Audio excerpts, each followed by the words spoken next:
Hei te pō nei tau atu ai te tūpāpaku o Laken Kelly tū marae ki te kāinga o tōna whānau i Ahuriri.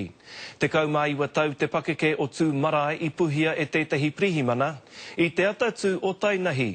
E mētia ana i whai ngā pirihimana i a tū marae, mai i te rohe o Marae Nui tai mai ki tēnei huarahi i Fernhill. Arā kei Wainga Nui i Ahuriri me here taunga. Ka puta tū marae i tōna waka me tana pū, nā ka puhia e ia. E toru ngā arotakenga kei te whakahaeretia ngā pirihimana i tēnei wā. I know it's going to take a long time to find answers. Personally, I have no animosity against the police. I don't feel anything against them. I'm just, initial anger. He was like a rock in our family from day one.